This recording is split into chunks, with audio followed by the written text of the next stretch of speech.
Buenas noches, estimados. Estamos dando inicio en 5 minutos, ¿sí? Por favor, gracias.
Buenas noches a todos los participantes. Les saluda Sayira Salas, representante de Ingenium, Escuela de Formación Profesional.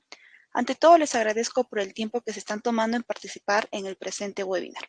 Tengo conectado ahora mismo al ingeniero Cristian Ramos, quien se va a encargar de la exposición del día de hoy, que corresponde al webinar de Geotecnia en Minería. Bien, antes de iniciar, me gustaría compartir con ustedes el siguiente video para que puedan conocer un poco más sobre nosotros.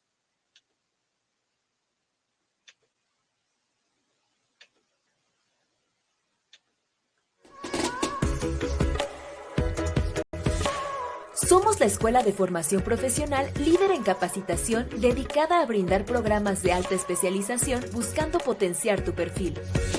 En Ingenium formamos profesionales competitivos aplicando una metodología de enseñanza de acuerdo a necesidades actuales de la educación con docentes de primer nivel y amplia experiencia en el sector.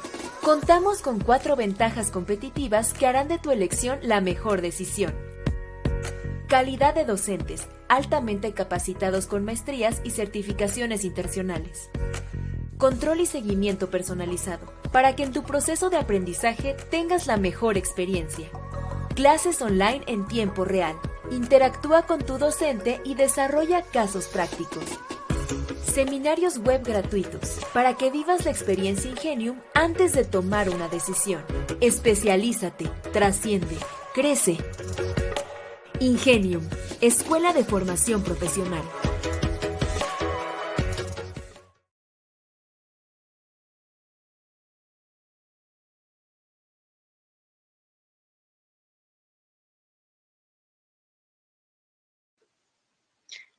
Iniciaremos con la presentación de Ingenium, Escuela de Formación Profesional, qué capacitaciones brindamos, cuál es nuestro objetivo como empresa, cuáles son los beneficios que les ofrecemos y por qué ustedes deberían capacitarse como una de las mejores escuelas de formación profesional.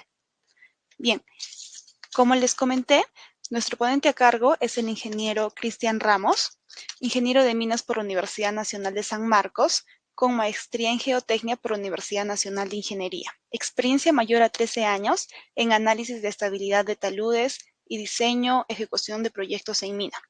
Es especialista en análisis de taludes, geofísica, planificación minera, estrategia de costos, instrumentación geotécnica y ensayo de mecánica de rocas. Actualmente se desempeña como especialista en geotecnia en Geoblast SAT. Para continuar con la exposición, me gustaría indicarles dónde deberán dejarnos sus preguntas. A mano derecha tienen el icono de chat donde podrán ir formulándolas. Bien, ingeniero, le doy el pase para que podamos iniciar con la presentación del día de hoy.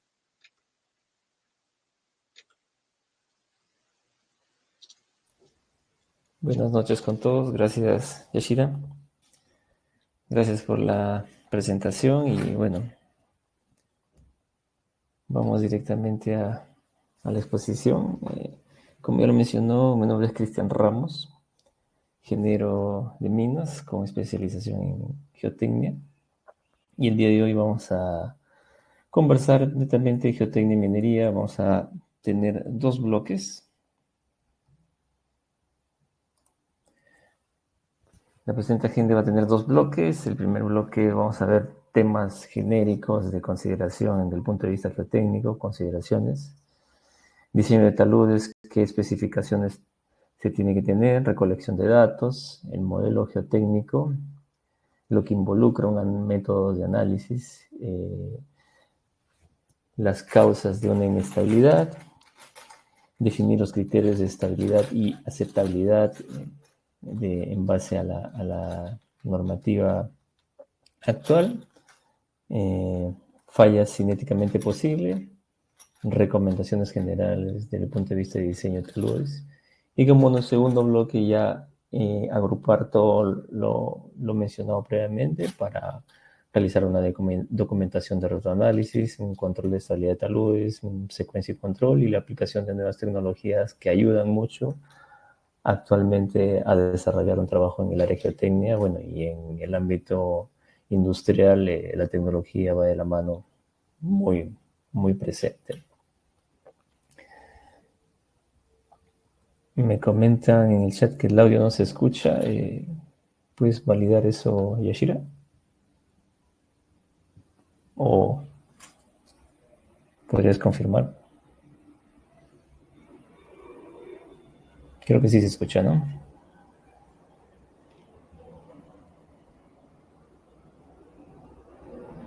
Bueno, continuamos.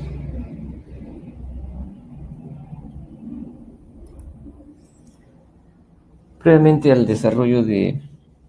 Gracias, Ricardo. Previamente al desarrollo de las consideraciones ante el equipo o realizar una actividad en el área de geotecnia, creo convenientemente mencionar tres consideraciones a tener en cuenta para un buen entendimiento de los fundamentos de ingeniería geotécnica y de su correcta aplicación. Principalmente debemos tener en cuenta, primero, prevenir, ¿no? No podemos ser reactivos en el área geotécnica, tenemos que ser preventivos. Y a esto debemos aplicar todos de manera genérica. ¿Qué vamos a prevenir? Los problemas de estabilidad de origen hidrogeológico, hidrológico y geotécnico. Vamos a entender hidrológico ante avenidas de lluvias, precipitaciones extraordinarias, milímetros de precipitación fuera del el máximo pico en el año, que podrían generar de alguna u otra forma daño lavado de estructuras, lavado de finos y por consiguiente pérdida del comportamiento de un material depositado, depósito de desmonte. Hablemos también de stocks, ¿no? Cambiando el nivel de saturación correspondiente o el lavado de finos que garantiza una estabilidad física. El hidrogeológico asociado ya a un tema un poquito más profundo que va asociado a la presión de poros, hablando ya de un nivel freático con algún tema de liberación de carga hidráulica o de una gradiente hidráulica con algún flujo de por medio. Y por último, prevenir el tema geotécnico, conocer el terreno, conocer el material, conocer la roca in situ, dar este detalle con la finalidad, o tener este detalle con la finalidad de poder aplicar el correspondiente ingeniería de por medio, ¿no? Todo esto se presenta en la operación, en el proceso y en cualquier otro proyecto.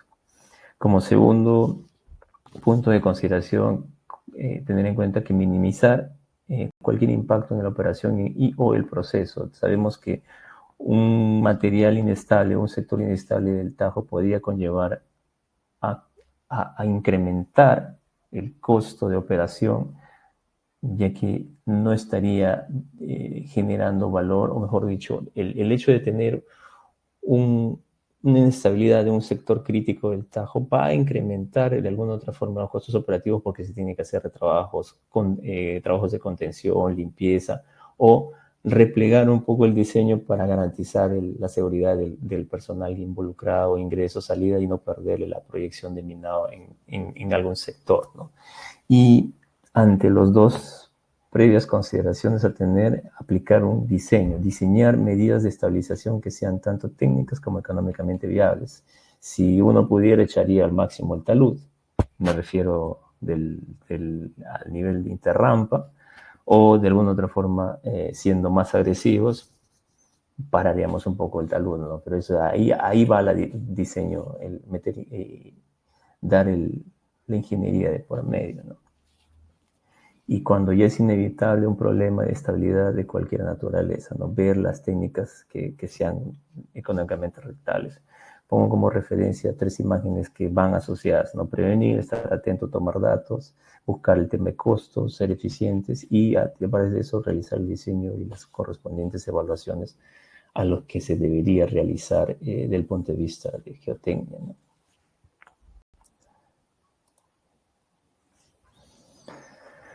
¿Qué involucra un diseño de taludes? Esta guía, mejor dicho, este mapa conceptual que se presenta en este momento, ese flujo de trabajo o un mapa de diseño de taludes, lo he tomado de la guía de diseño de taludes, donde involucra los 4 pilares para el diseño o la geotecnia, un modelo geotécnico, ¿no? Que es la geología, conocer la geología de por medio, con la finalidad de verificar y tener en cuenta la litología, la alteración, las zonas de mineralización, el coeficiente sísmico, los niveles de estrés, todo desde el punto de vista geológico, ya que es la primera etapa o la primera forma como conoces un yacimiento y por consiguiente vamos a tener en cuenta la información para determinar qué tipo de macizo rocoso vamos a estar, ¿no?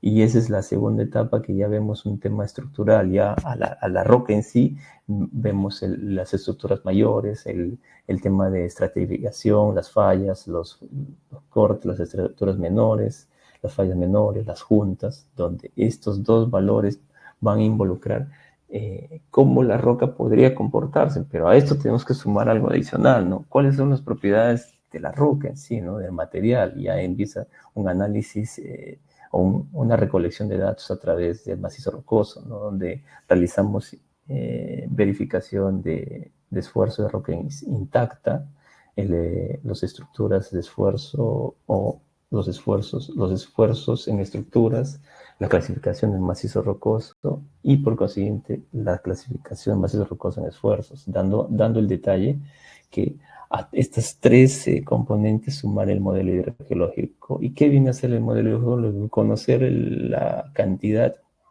o mejor dicho, qué nivel de presión de poros podría estar afectando un sector del Tajo, diciéndole de manera un poco más sencilla, ¿no?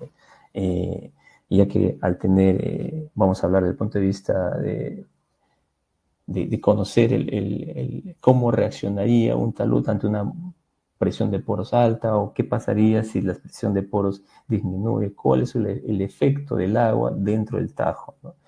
Estos 4 pilares del diseño van a generar un modelo geotécnico. El modelo geotécnico va a tener, por consiguiente, dominios geotécnicos asociados a propiedades, que no necesariamente va a estar asociado a una litología, sino va a estar asociado va a estar asociado a un tipo de comportamiento de la roca, donde va a involucrar no solo litología, sino estructuras, alteraciones, y vamos a determinar estos dominios que van a ser posteriormente evaluados en un diseño, ya que al tener características diferentes, los diseños también van a ser diferentes y por consiguiente las evaluaciones tienen que ser diferentes. Los factores de seguridad asociados a estos diseños van a tener una cierta variabilidad, pero todo desde el punto de vista de seguridad, asociando que el personal que vaya a estar dentro de mina o que esté realizando las actividades se sienta seguro de estas condiciones, ¿no? Voy a continuar. ¿Qué involucra la recolección de campo? Estuve conversando hace poco con unos amigos y muchas veces la recolección de datos no es considerada de alguna otra forma algo muy importante. Una desviación en la recolección de datos podría incrementar el costo de operación o ser de alguna otra forma muy baja la apreciación al respecto de esta recolección de datos. La información, la investigación en superficie va a depender del nivel que se quiere del estudio que se quiera realizar o el nivel de detalle que quiera realizar uno a través de poder hacer perforaciones, calicatas, haciendo pruebas en suelos a través de SPTU o CPTU, son ensayos asociados a suelos, y en rocas desde el punto de vista de investigaciones subterráneas a través de perforaciones diamantinas con recuperación de testigos y hacer posteriormente el logueo geotécnico que va a determinar más adelante un buen diseño de mina. Entonces es muy importante que la recolección de datos sea con un detalle específico, un control adecuado de recopilación de datos, porque muchas veces se toma la información, se capacita muchas veces en toma de datos a personas que recién están dedicándose al ambiente minero, a la industria, y no se pone de alguna otra forma el personal con experiencia que pueda dar este detalle, ¿no? Entonces hay que tener en cuenta eso. Recolección de muestras y ensayos va a estar asociado, por ejemplo, en las perforaciones diamantinas se recolecta la muestra, se hace el logueo y también se pueden tomar muestras para hacer ensayos de roca in situ, de roca intacta, a través de tomas y cortes de la roca, y llevamos para hacer un ensayo triaxial, un ensayo de compresión simple, un ensayo de compresión axial, o un ensayo de carga puntual que va a determinar un valor, y este valor va a determinar un parámetro de comportamiento entre un diseño de taludes, ¿no? Adicional a eso, las instalaciones e instrumentación para el monitoreo. Sabemos que toda instrumentación, desde un prisma hasta un equipo sofisticado como un radar, va a dar un valor, un dato de monitoreo específico para el cual ha sido preparado o diseñado o instrumentado, ¿no? Y a la vez tiene que ser utilizado en el proceso de minado, dando el detalle de cuál es su comportamiento a lo largo del tiempo en el proceso de minado, cumpliendo ciertos parámetros de diseño desde el punto de vista geotécnico. Correspondientemente al modelo geotécnico, mencionar que el modelo geotécnico va a englobar estos 3 pilares que mencioné previamente: un modelo geológico, un modelo estructural, un modelo hidrogeológico, y las propiedades del macizo rocoso, que va a estar distribuido o que va a estar diferenciado por las características o cómo está, cuál sería el comportamiento de esta roca ante el minado correspondiente o ante la liberación de esfuerzos por el retiro de un material, cuál es su comportamiento, y por consiguiente, al ver este comportamiento o al conocer el comportamiento, realizamos las evaluaciones de diseño correspondientes.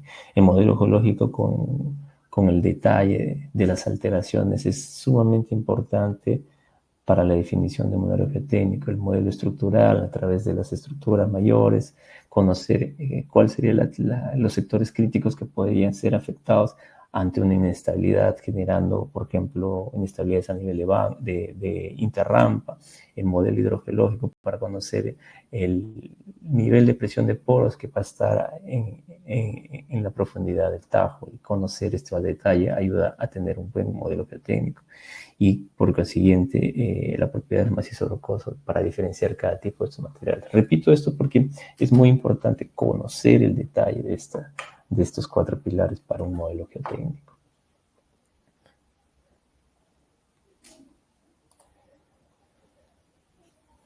Adicionalmente a eso, tenemos los métodos de análisis para determinar que un modelo o un modelo geotécnico va a ser sometido a diferentes tipos de análisis. Vamos a tener, desde el punto de vista cinemático, basados en las proyecciones estereográficas, principalmente utilizadas en diseño de Berma, Banco Berma.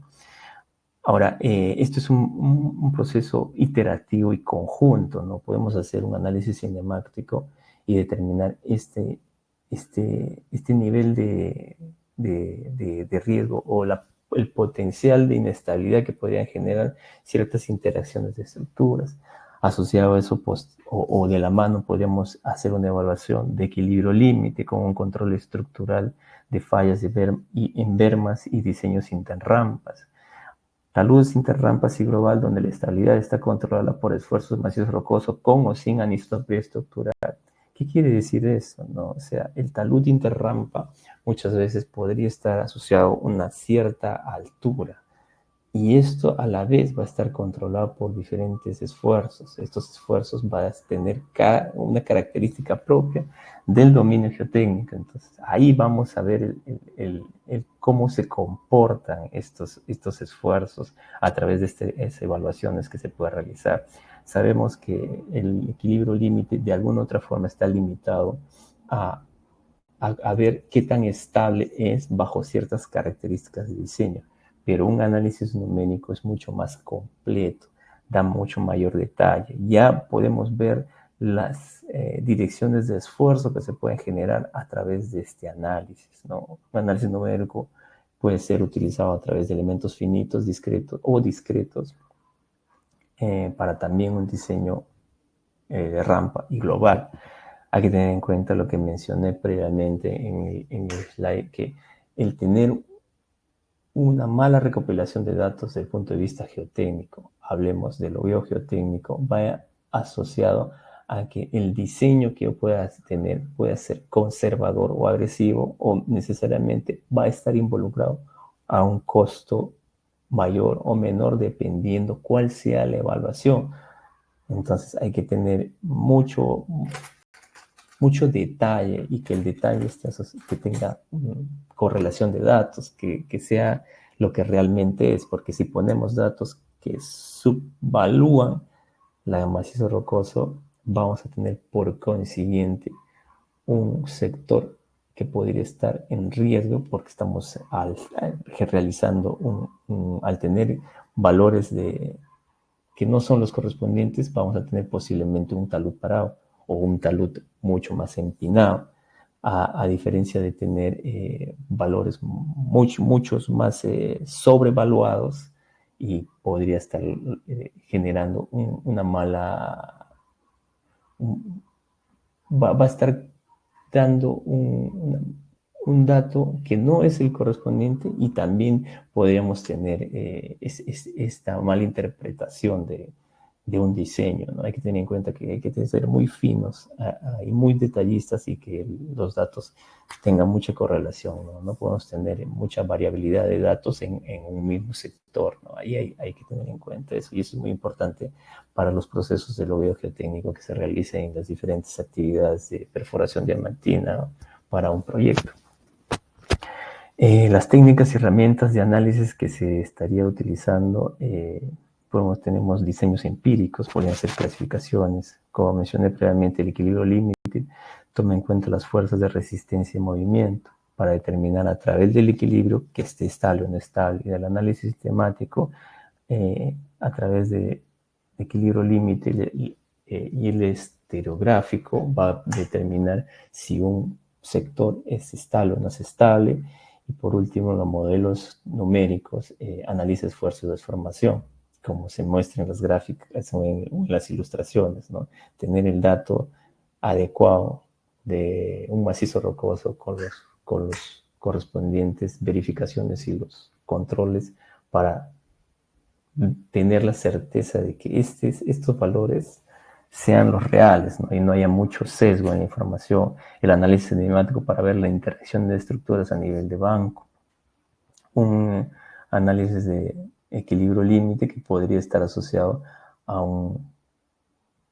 una descarga de un talud o a un talud de minería, de minado, y los correspondientes cambios que puede sufrir en el proceso de minado, y un análisis numérico para ver la información de esfuerzo.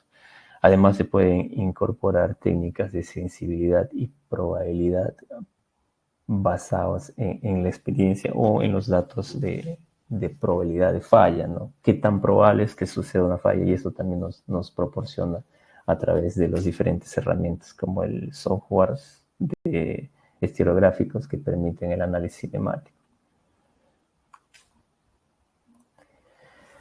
Ahora, voy a hablar un poquito más de detalle de los métodos de análisis. Voy a centrarme un poquito más en diseños empíricos basados en sistemas de clasificación talud macizo rocoso. Utiliza tablas y ábacos desarrollados por datos históricos y casos estudiados, ¿no? Aparte de esto, quisiera mencionar que muchas veces la experiencia da una ayuda en la toma de decisiones referente a una evaluación empírica, pero tiene que sumarse una evaluación técnica a estos datos empíricos. No se puede decir simplemente no cae porque nunca ha caído, o sí cae porque ya cayó, ¿no? O sea, hay que determinar el detalle correspondiente de cuál es el nivel de confianza que puede tener esta evaluación, ¿no? Es el menos apropiado para taludes muy altos y mejor para etapas preliminares o de corto tiempo de exposición. Una fase de minado intermedia podría ser, ¿no?, un análisis de una inspección visual y determinar a nivel de banco solamente. Y a un equilibrio límite va a tomar en cuenta el modelo de estabilidad con superficies de cizalla de prueba. Hablemos a lo largo de discontinuidades, a través del macizo rocoso en sí, por un tema de competencia macizo rocoso, o la combinación de ambos. Tenemos que puede estar presente muchas discontinuidades desfavorables. Hablemos en este caso formar un tipo de falla de tipo cuña por la interacción de estas estructuras, y si a esto sumamos un macizo rocoso de mala calidad o de calidad media, combinadas estas, sí o sí vamos a tener una estabilidad. El método más ampliamente aceptado es el de equilibrio límite, porque evalúas a través del diseño a ejecutar si es estable o no es estable bajo las características de esfuerzos de ángulo de fricción y de cohesión, y determinar qué tan estable podría ser un sector. A esto, si ponemos algún software de referencia, va a pedir de repente en base a una metodología de evaluación o algún parámetro de evaluación, no solamente que involucre cohesión y fricción ya asociado de repente a alguna metodología tipo Jambu, o de repente Spencer ya determina algunos parámetros previamente recopilados en la adquisición de datos. el método más ampliamente aceptado, como mencioné, y determina a través de factores. Esto es un cálculo determinístico por el cálculo de factores de seguridad y la relación resistencia-solicitación, ¿no? Si yo tengo algo que resiste, o si quiero saber si esto va a resistir, tengo que saber el nivel de solicitación que va a tener esta evaluación o este sector o este talud, ¿no? No considera deformación, desplazamiento, como sí lo vamos a mencionar en el siguiente slide, el detalle correspondiente al análisis numérico. Para complementar, el análisis cinemático es un procedimiento estereográfico usando cálculos de equilibrio límite, usado para evaluar potencial de posibles mecanismos de fallamiento cinemático tipo plano, cuña o volcamiento. Y bueno, lo que mencioné previamente, el cálculo de factores de seguridad viene a ser un cálculo determinístico. Adicionalmente, modelamiento numérico. Modelos de falla progresiva y de deformación, desplazamiento, esfuerzo de formación, en otras palabras, donde se puede evaluar cómo a través de los diferentes niveles de minado en los esfuerzos van, o sea, el nivel de esfuerzo va aumentando en profundidad y a la vez esto genera un reacomodo de esfuerzos y puedes tener el cambio al nivel de profundidad y por consiguiente se puede estimar un factor de seguridad. Requiere más tiempo de por medio, este modelamiento numérico requiere más tiempo, requiere muchas entradas y parámetros de material para el modelamiento, pero ante la cantidad de datos que se tiene que ir alimentando esta información y dar el correspondiente detalle de que el resultado vaya siendo cada vez ajustado. No podemos tener en base a la verificación en campo que un análisis evaluado cumple y no tienes, por ejemplo, deformaciones altas a nivel interrampa que podría condicionar alguna inestabilidad mayor, ¿no? O ya teniendo una inestabilidad mayor, ver cuál sería el comportamiento de estas modificaciones o estos cambios a través de modelamiento numérico. Divide el macizo rocoso en elementos pequeños, puede ser continuo o discontinuo, dependiendo de la metodología que se esté utilizando, y las discontinuidades permiten deslizamiento, separación y rotación de elementos. O sea, este es el resultado del modelamiento numérico como un método de análisis. A todo eso, ya entrando un poquito ya a las causas de inestabilidad, y hemos hablado previamente de la recopilación de datos, de las consideraciones, y ya tenemos que tener en cuenta también qué es lo que causa una inestabilidad, ¿no? Principalmente podría estar asociado a un cambio en la morfología. Hablaba previamente de que una mala adquisición de datos podría sobreestimar un valor o un análisis tomando datos que posiblemente estén sobreestimados y por consiguiente yo digo, ok, el factor de seguridad va a ser alto porque los valores acá son muy buenos, pero si tenemos una mala adquisición de datos, ese dato puede estar erróneo. Entonces, al ser el cambio de morfología o un empinamiento, podría esto estar asociado o podría generar una inestabilidad. Generación de sobrecargas. Vamos a trasladarnos un poco a un botadero, por ejemplo, que de alguna u otra forma la descarga de material tiene que tener un control, y si yo realizo una mayor descarga con un material que de alguna u otra forma no soporta cierto nivel de carga, valga la redundancia, va a generar una inestabilidad tipo rotacional y se genera una falla circular de un material que está en el botadero.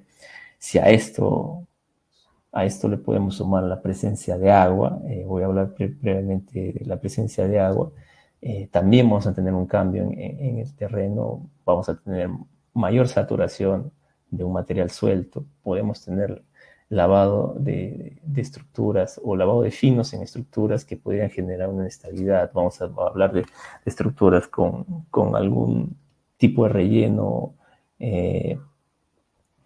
que el agua le genera una inestabilidad al perder su cohesión, su nivel de estabilidad por el lavado del material de estructuras de relleno, o el lavado del relleno en las estructuras.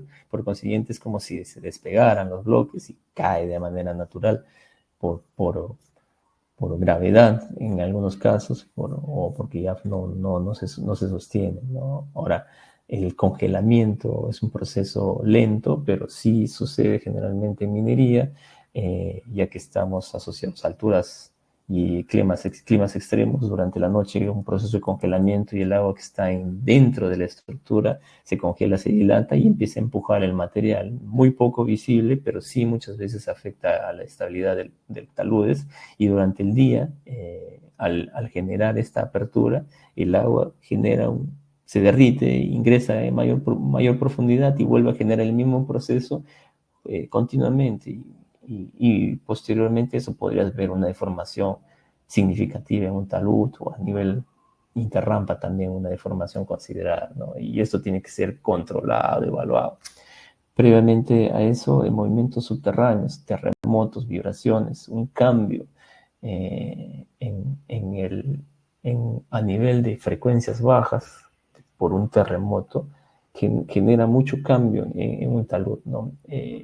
Voy a hacer una referencia, o dando referencias en base a voladuras, ¿no? Las voladuras son eventos propiciados para generar material fragmentado, que generan frecuencias altas comparadas con un sismo. Y estas frecuencias altas van a generar un daño de manera continua, si es que no hay un control de por medio, pero son minúsculos comparados con un sismo.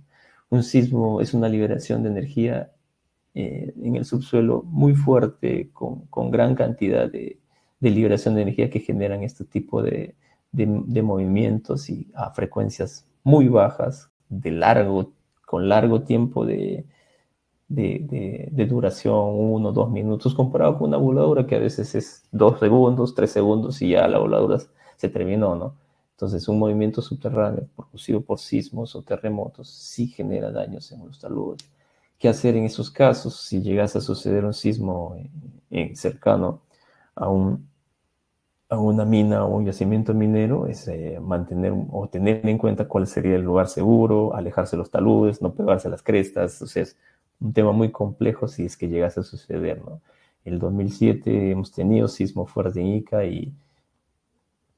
el 2001, creo, si no me equivoco, en Pisco, y realmente este sismo ha sido registrado y percibido por muchas personas en minería. Entonces, tener un sismo cerca de minas es crucial, y a tener en cuenta. Esperemos que cuando suceda no haya involucrado personal o una mina cerca, ya que al igual que las ciudades, podría generar un daño correspondiente. ¿Cuál es el objetivo de verificar esto? El objetivo es asegurar que cualquier inestabilidad sea controlable. O sea, conocer que un cambio morfológico, un empinado en el talud, va a generar un potencial de inestabilidad, y saber cuál sería el control, conocer cuál es el nivel de carga que va asociado a un material para o sea, conocer la altura correspondiente a través de un análisis de estabilidad, conocer si este material va a soportar mayor carga de lo establecido, o si yo quiero colocar eso, cuál sería el diseño correspondiente. De repente, aumentar berma, replegar un poco más, y se involucra que tengamos menos capacidad en un botadero. Movimientos subterráneos es un poco difícil controlarlo, sí sucede, pero sí tener las medidas preventivas de lugares seguros, mantener una distancia del talud. Si hay caída de roca por un sismo, saber cuál sería la mejor ubicación, y evitar o cuáles son los potenciales lugares de caída de rocas ante un sismo, y saber que no debería haber personas cerca, ¿no?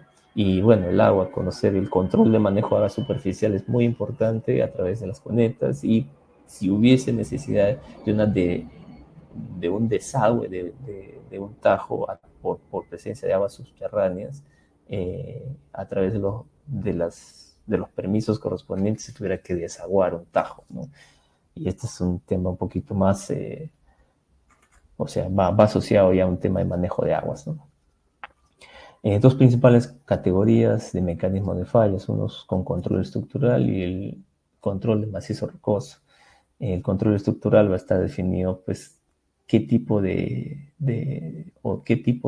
estructura vas a generar o bajo qué tipo de falla vas a estar generando una estabilidad. Puede ser planar, que más adelante ya lo voy a presentar, y por control de macizo rocoso, cuando ya se pierden las características de sostenibilidad del macizo rocoso por la misma competencia, no soporta carga. Una vez minado, el material se suelta, o por lavado, por presencia de precipitaciones, se lavan las estructuras y por consiguiente genera una inestabilidad a nivel de banco, bueno, o mayor, ¿no?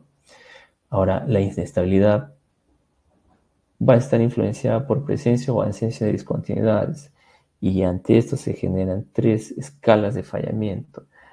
A nivel de banco, alturas de banco puede estar, dependiendo del nivel de, o el diseño de mina, puede estar 10 metros, algunas minas en el sur, casi todas las minas de porfio asociado a cobre tienen 15 metros de altura. En algunos sectores, Cerro Verde tiene bancos dobles de 15 metros, 30 por consiguiente, banco doble. En el norte hay minas que manejan altura de 10 metros. En Cerro Pasco también se tiene en la mina Colquijirca del Brocal 6 metros de altura. En un momento hubo una mayor altura por incremento o necesidad de minado de algunos sectores, y bajo esta idea, bajo este detalle, se daría un fallamiento a nivel de banco, que muchas veces es controlable, visible, remediable también, porque le tiras el material, colocas un muro de contención y por consiguiente el sector está estable, ¿no? Y hablando ya de a nivel de talud interrampa, y es un poco más complicado, ya que involucra mayor cantidad de movimiento de material, el riesgo es mayor, la remediación involucra un mayor costo de por medio, podría generar cambios en el plan de diseño, y esto es perjudicial para el desarrollo de la industria minera como tal, a través del cumplimiento de los planes de minado. Y si hablamos un fallamiento a nivel de talud global, sí, y podría estar asociado ya a pérdidas catastróficas, como podría involucrar pérdidas o fatalidades, como hasta nivel de cierre de minas por la cantidad de material que se podría haber desplazado ante un fallamiento a nivel talud global, ¿no? Podría generar pérdida de activos como chancadoras o no track shocks o plataformas de mantenimiento, que en muchos si ustedes ven en internet, hay mucha referencia al respecto, referente a nivel de talud, a un fallamiento a nivel de talud global, ¿no?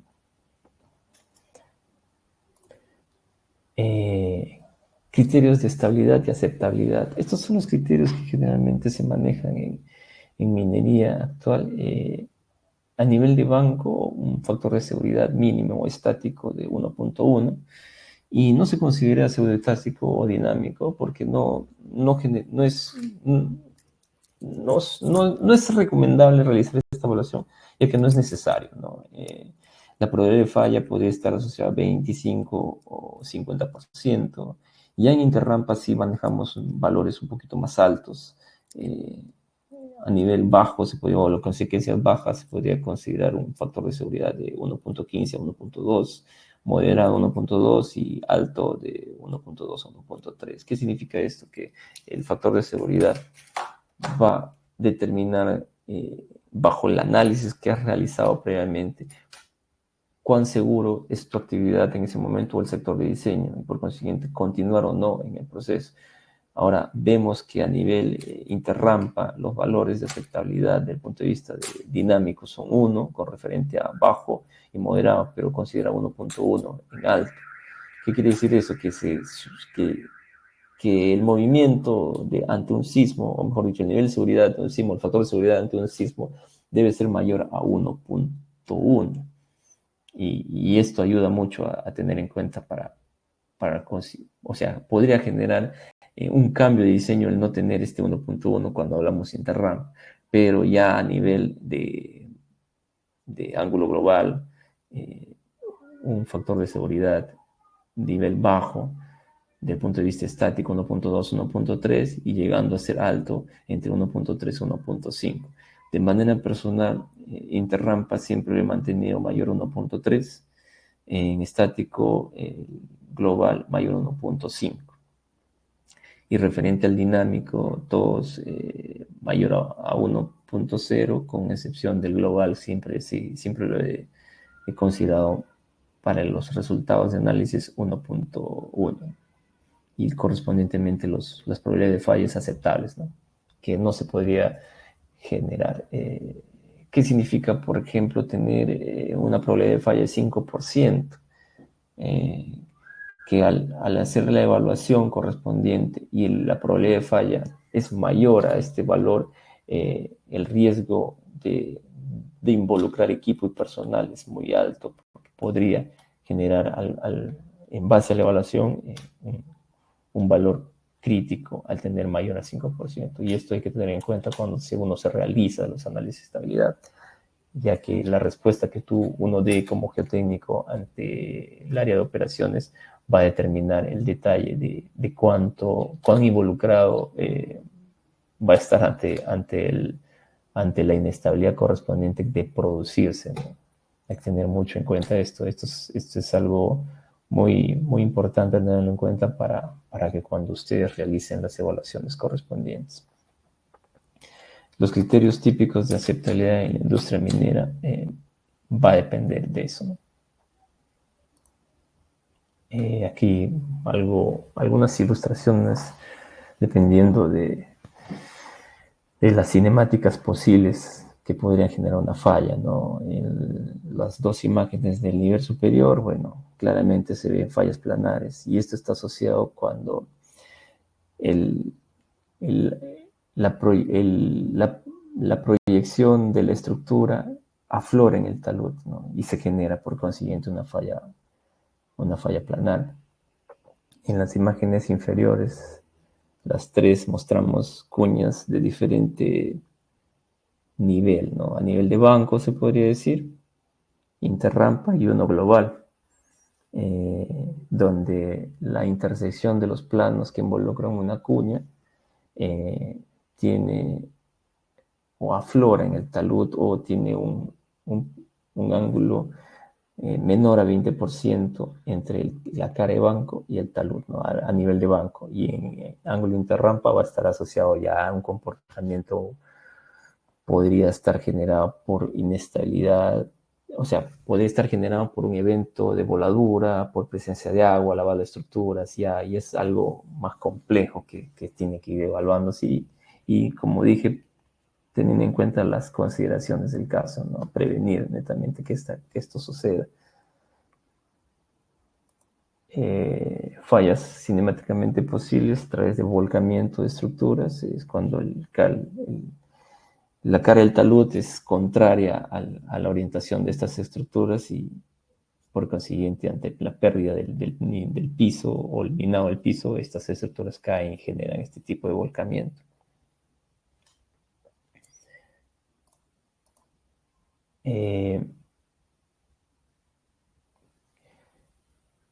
Como recomendaciones generales de diseño de taludes, hay que tener en cuenta la altura del talud interrampa. Esta imagen ejemplifica mucho lo que mencionaba sobre qué tan bueno puede ser la recopilación de datos para que tú puedas diseñar un talud en base a la línea roja. Podría ser el que has diseñado, pero el estable podría estar asociado a la línea gris, o por consiguiente puedes haber diseñado la línea gris y tener la opción de evitar el desbroce de todo este material y llegar a la misma profundidad bajo las consideraciones de buena adquisición de datos, ¿no? puede estar asociado, o sea, un grado en el ángulo interrampa, desde el punto de vista de diseño, está asociado a, a muchos costos de desbroce, ¿no? O sea, si hablamos de echar un poco más el ángulo, estaríamos teniendo en cuenta el detalle si echamos un poco el ángulo, tendríamos el detalle un momentito, si echamos si echamos el ángulo del talud, podríamos generar una mayor cantidad de desbroce de por medio, y por consiguiente, si empinamos un poco más el talud, estaremos generando de alguna otra forma un riesgo asociado a esto. Las rampas y desacoples ayudan a realizar a verificar este diseño o a dar una salida ante estas posibles inestabilidades que se podrían generar, o estos cambios de empinamiento podría dar que el talud global se mantenga, ¿no? Los desacoples. Puedes realizar uno de repente un ajuste final en los diseños, siendo de repente un poquito agresivo en el minado en algún sector con una buena competencia en macizo rocoso, o en base a la experiencia que puede ir uno, o a la adquisición de datos que va a ir teniendo uno en base al minado, dar esa evaluación y aumentar de repente un poco el ángulo carebanco, y por consiguiente podría aumentar también el IRA, ya que tendríamos una berma de seguridad un poco mayor, pero son parámetros que uno tiene que ir jugando para ver qué puede hacer para mejorar, ¿no? O optimizar, o dar alguna recomendación que ayude o que permita ahorrar costos en el proceso de minados, teniendo en cuenta siempre el nivel de seguridad, ¿no? Bancos y taludes de prueba para verificar de repente algún sector que podríamos hacer bancos dobles. Todo esto todo lo que menciono, estas recomendaciones están asociadas principalmente a tener una oportunidad de optimizar, pero con los datos correspondientes que has recopilado del proceso de minado, ¿no? Pruebas de voladura y voladura controlada, realizar pruebas de campo cercano, determinar cuál es la velocidad de propagación de una onda, o conocer a detalle a través de estudios geofísicos el comportamiento del B sub S30, que va a dar un valor en profundidad de 30 metros, de cómo se comporta o cuál es el comportamiento de esta roca ante las ondas de cizalla, las secundarias, ¿no? Perfilado de banco y limpieza de banco para captación. Es muy importante tener bermas de seguridad que permitan la captación de un potencial caída de roca. Medidas de remediación, colocar de repente un contrafuerte si es que es necesario en algún sector con inestabilidad. Monitoreo de talud 24/7. Sabemos que hay tecnología, pero muchas veces el costo asociado a esta tecnología está muy alto, pero muchas veces es necesario dar este detalle y conocerlo de manera correspondiente. Despresurización del tajo. Mencioné previamente el tema de desaguar el tajo a través de los pozos de watering, el drenaje superficial, el control de aguas superficiales tienen que ser muy, muy técnico, no se puede decir, no, mándalo a la cuneta, o dónde lo vas a captar. Tener los puntos de captación y evacuación es muy importante, porque agua en el fondo del tajo genera mucho problema desde el punto de vista de operación, y podría generar un problema de inestabilidad al tener este continuo flujo. La adquisición continua de datos, monitoreo, radares, prismas, pisómetros de cuerda vibrante, escaneos de taludes a través de la tecnología de fotogrametría con drones, o tecnología LIDAR que permite determinar estructuras en base al minado, ver el comportamiento.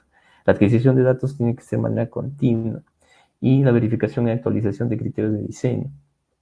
¿A qué me refiero con esto? Vamos a tener en cuenta que talud minado, talud evaluado, y fase concluida, reporte correspondiente, la fase concluida con las desviaciones y las oportunidades mejoras que podría determinar este avance de minado. Ahora vamos a iniciar el segundo bloque relacionado ya a la documentación y retroanálisis de inestabilidad, ¿no? ¿Qué se necesita o qué nos permite esta documentación? Requeridos para entender y evaluar los mecanismos reales de falla, comparando con los supuestos teóricos y permitiendo la calibración de la resistencia al corte y la optimización de los diseños. Previamente hablamos de cómo uno va teniendo los datos, cómo uno evalúa y hace un análisis correspondiente, pero una documentación y retroanálisis te va a permitir evaluar que lo que tú has analizado es realmente lo que ha sucedido, y si hubiese algún cambio, ver y dar las correspondientes mejoras, y si hubiese alguna inestabilidad, evitar la recurrencia. La escala de inestabilidad va a depender mucho de este análisis, ¿no? A nivel de banco, multibanco, global, la cantidad de información que tú puedas recopilar, ¿no? Aquí en la imagen podemos ver una escala de falla a nivel de banco, una escala a nivel interrampa, y aquí tenemos una falla también interrampa que podría estar comprometiendo una fase minado o una falla a nivel de talud global, que ya, como mencioné previamente, un control muy, muy pobre si es que llegase a suceder esto en algún ambiente minero. La documentación debe incluir información detallada sobre la inestabilidad, fecha, geometría, tamaño, tipo, características de continuidad, todo lo relacionado al análisis de estabilidad y correspondientemente la información de monitoreo que estaba previamente, durante y post para ver cómo va comportándose una inestabilidad, mantener un plano de ubicación de todos los fallamientos, determinar una metodología de codificación. En algunas minas identifican las inestabilidades con números, otras le ponen nombre de alguna referencia, pueden ser, recuerdo que en alguna mina le ponían nombres femeninos a las fallas, en algunas minas le ponen numeración, que cada evento va codificándose. Y bueno, continuamos. ¿Qué tenemos que tener en cuenta en el control de estabilidad de taludes? Tener un diseño de minado y realizar la actividad de control en base a los planes de minado, tanto mensual o semanal. ¿Qué quiere decir esto? Si bien es cierto, se realiza un plan de minado anual, un LOM, y correspondientemente a este se va disgregando mensualmente y correspondientemente semanal. El área de geotecnia tiene que ir de la mano con este plan de minado, saber qué sectores se va a minar, para correspondientemente evaluar y dar el detalle de la información de lo que se está minando y dar las recomendaciones oportunas ante algún cambio o un potencial inestabilidad al respecto. La verificación de los parámetros de diseño, ángulo carrebanco, interrampa, sector de diseño y de desacople es crucial a tener en cuenta en el minado. No se puede tener diseñado un banco de 10 metros, se podría decir, o una berma de 10 metros, y el resultado del minado me arroja una berma de 3 metros. Entonces ahí no hay un control de por medio, se está generando daño por voladura, o de repente el minado, o de repente la estructura no está haciendo, o la estructura no permite, o el macizo rocoso no permite un diseño de este tipo. Y ahí vuelvo netamente al principio que hablé de que la recopilación de datos tiene que ser buena, porque si un diseño dice algo, pero el material no resiste eso, por más que se hagan los mecanismos, quiere decir que el diseño, el macizo rocoso no acepta ese diseño. Está dando la respuesta de que no se puede mantener estable. Todo esto va de la mano con la adquisición de datos, la actualización del modelo. O sea, pared minada, pared mapeada, y esta tiene que ser recopilada en la actualización de información del modelo geotécnico, ¿no? Muchas veces este modelo geotécnico puede puede tener una actualización de un mes o 2 meses o anual, pero es importante tener en cuenta que el detalle de esta información tiene que ser actualizada y ingresar al modelo para tener la retroalimentación correspondiente de estos cambios, ¿no? Realizar la recopilación de datos de mapeo geotécnico. En la imagen se ve porque un sector de un tajo que tiene que ser evaluado, mapeado, presencia de agua, material suelto en el talud, flujo constante, no hay presencia de un buen perfil del talud. Y esto tiene que inmediatamente llegar al modelo para darle el correspondiente feedback y volver a, si es necesario, diseñar nuevamente, aumentar algún parámetro por un nivel de seguridad asociado o aumentar el nivel de seguridad asociado a este sector. El registro de inestabilidades o con riesgo de inestabilidad tiene que ser constante, actualizar el modelo estructural, como mencioné, recomendar las correcciones oportunas en base a diseños de minado,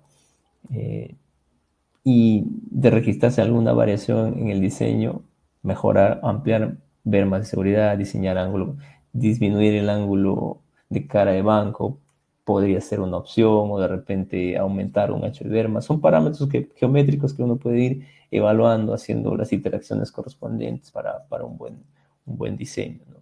Limitar o restringir zonas críticas, dependiendo de la inestabilidad que se pueda generar o el potencial de inestabilidad, ¿no? En sectores donde no puede entrar equipo liviano, no ingrese, muro de contención, a sectores restringidos para equipo liviano. Es muy importante conocer esta terminología para ir conociendo también cuál es el lenguaje que se utiliza muchas veces en minería. Veo que la mayoría puede estar siendo bachiller, recién iniciando en el área de geotecnia. Creo que es muy conveniente mencionar algunas terminologías como la mencionaba previamente. Los controles en la estabilidad del talud. ¿Qué controles hay que tener en cuenta ya una vez teniendo todo el detalle, toda la data adquirida y el proceso de minado en continuo avance?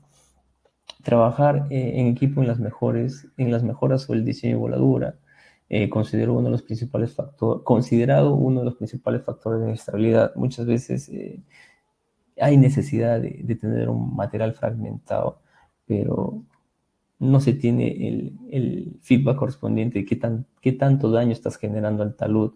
Las continuas voladuras podrían incrementar un nivel de esfuerzos en profundidad a través del impacto, la vibración que genera una voladura en el talud aledaño, y estos pueden ir sumándose con las continuas voladuras que posteriormente podría generar una estabilidad. Considero yo que es importante mencionar esto porque hay que ser muy técnicos al respecto de este detalle sobre las voladuras que podrían generar un daño al talud y por consiguiente podría esto incrementarse a nivel interram. En base a la recopilación de datos, proporciona de forma oportuna parámetros de voladura. Acá muestro una referencia, parámetros de Lilly, tiene actualizaciones y papers del 2005 que ayuda mucho a determinar qué tan difícil es volar una roca y bajo este criterio determinar qué tanto explosivo podemos utilizar. Ahora, esto tiene que ser un proceso continuo de ir ajustando. Hay otras metodologías, otros ábacos que también permiten este tipo de evaluación, pero considero que Lilly es muy bueno para dar este detalle. Recomendar mejoras en tiempos y filas de taladro, esto desde el punto de vista de voladura, ¿no? Si es necesario hacer las pruebas correspondientes, campo cercano, campo lejano, las actualizaciones de algún modelo de Divine o de Holmer Pearson para determinar ciertos parámetros de voladura que ayudan a tener un resultado adecuado sin dañar un talud, ¿no? No resistir a sobreperforación en zona de banqueta de ser posible, porque muchas veces el diseño puede estar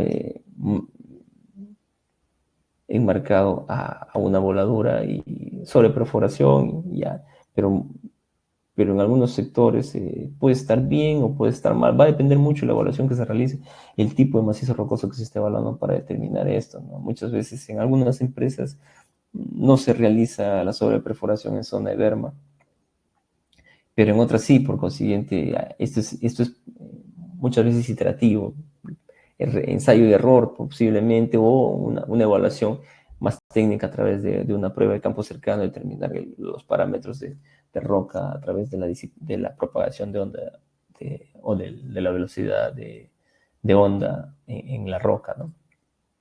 No realizar, recomendar mejoras, no, es recomendar mejoras en diseño de carga de taladros con la finalidad de reducir el factor de carga. Muchas veces se considera también que el explosivo reducir un poco la carga, pero podría generar una presencia de fragmentación inadecuada. Realizar los controles de voladura en base al sobrequiebre o daño o material proyectado. Es muy importante esto, y llevar el control, porque la continua voladuras podrían estar generando una tendencia en los taludes que genera daño, y hay una pérdida constante en un sector, y podría dar esa complejidad por medio, ¿no? Trabajar con los planes de drenaje o despresurización de ser necesario, ¿no? Solicitar la construcción de puntos de captación, de drenaje superficial. La presión de poro es otro de los principales factores de inestabilidad. Aplicar el criterio de despresurización de ser necesario, o esta despresurización podría estar a través de pozos de watering o de taladros suborhorizontales direccionados a algún acuífero de por medio, ¿no? A mediano y largo plazo, realizar verificaciones de estabilidad a través del equilibrio límite o elementos finitos, dependiendo de la necesidad o de la interacción que se tenga con las áreas correspondientes. Acá muestro una secuencia y control de un plan de minado, de perforación mensual y seguimiento semanal. Se podría definir en base a sectores de diseño los respectivos controles, ¿no? Tengo un sector de una voladura de por medio, o un sector a perforar. Limitamos algún sector con ciertas características de perforación y voladura. Se delimita en campo el registro de voladura, me va a permitir evaluar una cierta deformación en un talud, en los registros de vibración y frecuencia en base a la instrumentación instalada. Es muy importante tener instrumentación que registre datos de vibración y frecuencia en una mina para conocer cómo ha afectado una voladura o cómo está afectando una voladura. Es muy importante. Y posteriormente a eso, realizar la conciliación geotécnica a través de la verificación de algunos sectores de diseño, algunas evaluaciones de por medio. ¿Por qué no se está llegando al diseño correspondiente? ¿Por qué hay presencia de toes? ¿Por qué se ha perdido la cresta? ¿Por qué la berma no tiene el ancho adecuado? Todo eso va de la mano, y luego volvemos como una retroalimentación al diseño inferior, y evitar que las recurrencias de estas desviaciones para ir en la mejora continua.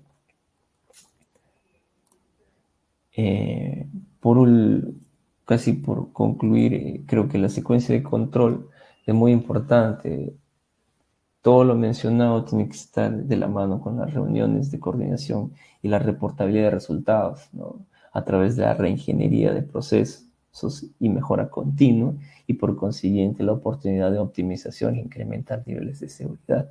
Todo esto tiene que ir de la mano constantemente. Adquisición de datos, reportabilidad de por medio, reingeniería si es el caso, o mejora continua, y la oportunidad de ahorro o de incremento de seguridad dependiendo de estos resultados. Creo conveniente mencionar que la adquisición de nuevas tecnologías es muy importante, ¿no? Tecnologías líderes que permitan, a través de inteligencia artificial, un cálculo de parámetros de diseño, plataformas de integración de datos que, a través del cambio en el minado o la correspondiente información que se genera en base a una deformación, ya se esté registrando en una plataforma de integración de datos, y saber cuál es su factor de seguridad en el cambio del minado o la descarga correspondiente. instrumentación con reportabilidad 24/7. Esto ayuda mucho a tener un control de por medio y la información de la mano para poder tomar las decisiones adecuadas ante un cambio, ¿no? Con la llegada de la inteligencia artificial se da mucho que estas interacciones y análisis de resultados de fragmentación y conciliación pueden ser continuas bajo esta ayuda. Esta herramienta es muy potente y el conocimiento técnico de estas nuevas tecnologías nos ayuda a tomar mejores decisiones. Es muy importante eso. Conocer esta tecnología va a ayudar mucho, o estas tecnologías va a ayudar mucho a una buena toma de decisiones, ¿no? Comunicar de manera asertiva entre las diferentes gerencias cómo está cambiando el nivel de esfuerzos en profundidad. Se tiene el registro de alguna instrumentación de por medio y saber cuánto está afectando a través o por una voladura, algún incremento de deformación, vibraciones altas, frecuencias bajas, generan daño a nivel de campo cercano o a campo lejano respectivamente. Bueno, eso es lo que quería mencionarles. Gracias por su atención y estaré atento a las consultas correspondientes.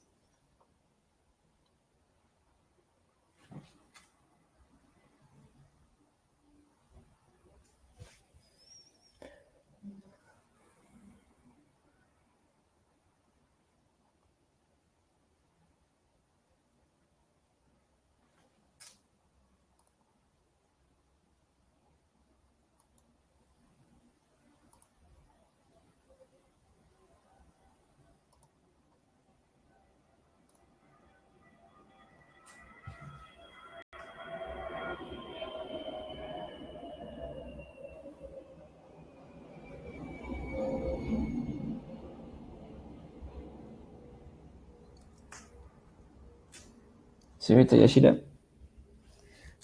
Gracias, Mayra.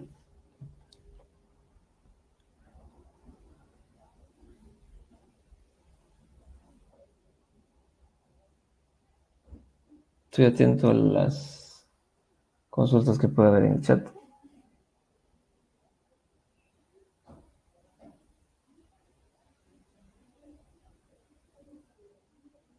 Ok, Adolfo, Ángel Adolfo.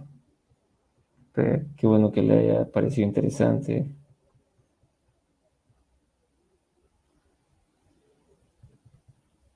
María Alejandra, gracias.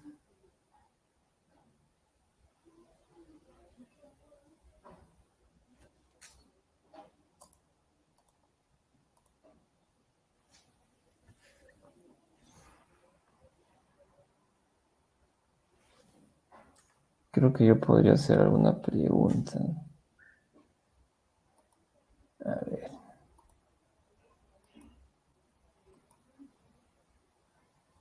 Yeah.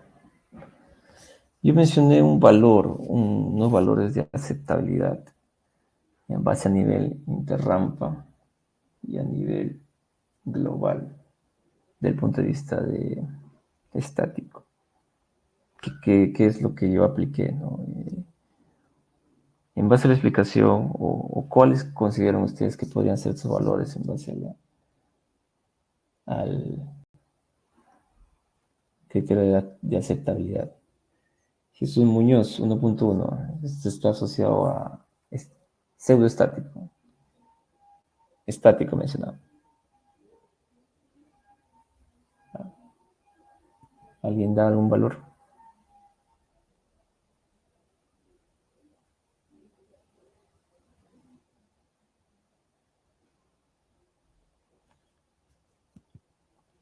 Jesús Muñoz, el 1.1 está asociado al pseudoestático. El que mencioné era 1.3 a nivel interrampa y 1.5 a nivel global.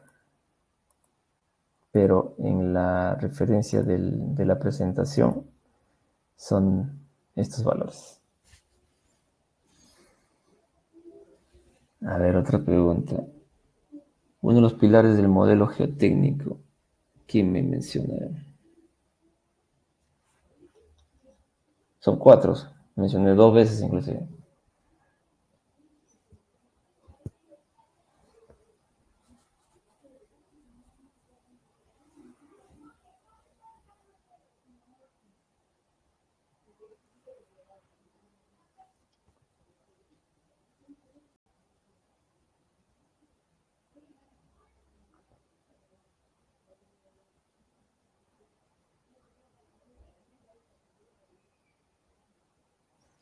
Bueno, les muestro como para ir culminando los pilares que mencioné para que no se olviden. Estos son los pilares. Vamos a verlo mejor en la referencia del libro o la guía para el diseño de taludes. Geología, un modelo geológico, un modelo estructural, propiedad de macizo rocoso y modelo hidrogeológico son parte del pilar del modelo geotécnico. Ok, Sodi, Vladimir, gracias. Ángel Adolfo, ponte en comunicación con los encargados de Ingenio para que te puedan compartir las diapositivas.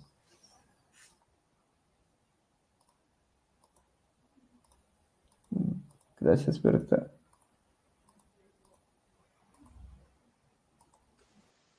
Bueno, si no hubiese más preguntas, doy paso a la señorita Yoshida para culminar con la presentación. Muchas gracias a todos por su participación. Muchas gracias, ingeniero. Al no tener más preguntas, damos por finalizada la sesión del día de hoy. ¿Sí? Muchas gracias. Gracias.